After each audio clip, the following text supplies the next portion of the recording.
Happy morning, everybody. I'm on the way to work. It's 28 degrees outside. Oh, excuse me, it's 30 degrees outside. Might as well be the Arctic Circle for all I care. Hey, look, a penguin.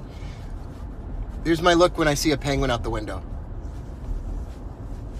All right, this morning, quickly, I just want to say hello, and I want to talk to you about the risk to reward myth and fallacy. The fallacy of risk to reward. I took a trade yesterday on Adobe.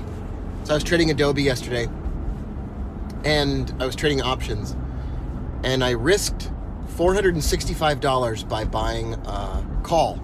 So I bought a call option. I just straight out bought an in-the-money call option for $465 that expired at the end of the week. And 5 minutes later, I was up $60.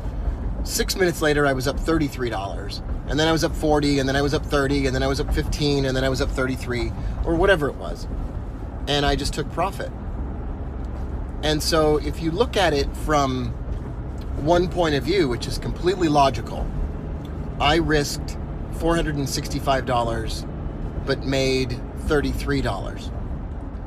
And here are some of the crazy things that traders will twist and contort themselves into mentally until it melts their brain and they never become successful. So the first thing that happens is they'll go, well, I'll start the trade off and I'll risk $465 to make $1,000. And they just put a profit target. They draw some line on their charts and they say, that's my profit target.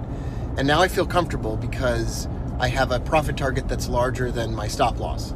And all they've done is just drawn a line on their charts. That's all they've done. There's no, it doesn't even matter if they backtested 5 million versions of that system. It doesn't really matter, because at any moment in time, that risk to reward ratio it's just a line on a chart.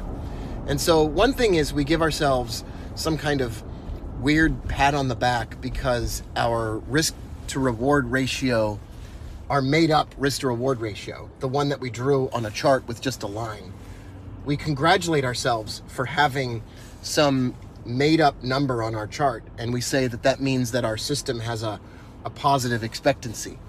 It's a positive hypothetical expectancy. That's like bringing a picture of a Ferrari out and then talking to your friends about how excited you are that you just got a Ferrari. That's like a bunch of demo profits. You can't buy demo lunch with your demo profits. Okay, that's number one. Number two is someone will say, okay, Rob, you took $33, which I did, and then I took Justin to lunch. I spent the $33 right away. I took Justin to lunch for his birthday, and we got hammered.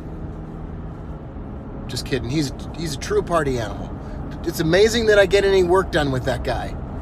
We drank a whole pot of coffee at lunch. No. Listen, so I took $33 of profit, and then the natural criticism from the rest of the outside world, right? The rest of the trading Illuminati, the elite, the educated academic trader elite, the professorial academic traders that have never made $1 in their lives. The criticism will be, well, you just took $33, but you risked $465. That's a bad risk to reward ratio. And I say the choice wasn't between taking $33 and taking $1,000, which would have made you happy. The choice was between taking $33 or not taking $33. So I took the $33. Like, now I have $33 and I have zero risk. It's done. The trade's over. It's the end. I can't lose money now. I only have the money now. I can't lose it.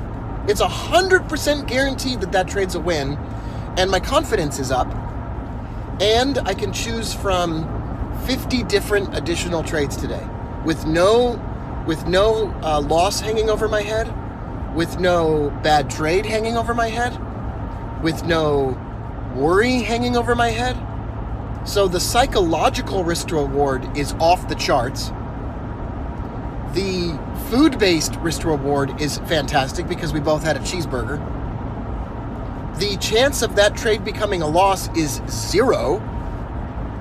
My greed factor is 0 because I have no trade to be greedy about. And my confidence level is higher because I got a win in 5 minutes. And now I could just go do the same thing all over again today. I'm going to be scanning the charts this morning, and I'm going to do the same thing all over again. And one of these days, once every month, I catch a tiger by the tail, so to speak, and I get a really, really great trade. And instead of making $33, I might make $3,300. And then there's nothing to say about the risk to reward ratio at all. You see, your risk to reward ratio in the micro, in the smaller picture, might be bad. But in the bigger picture, it might be great because every once in a while you get a great trade. And if along the way you just bank a win, bank a win, bank a win, bank a win, and build your confidence, you're going to be ready for the big win when it comes. But by holding out for the big win and the great risk to reward ratio every time, what happens to most people is they lose frequently, their confidence level goes down, and then they lose big. It's the exact opposite of what the academic, professorial, just talking about trading but never really doing it people will say. And all those people are jerks. I love you. Have a great day, everybody. I'm sorry I didn't read the comments. I didn't see one comment from anybody because I'm driving. That doesn't mean I won't stop and read those comments later. Thanks, Lee. Thanks, Wendy. Thanks, Chinese writing name.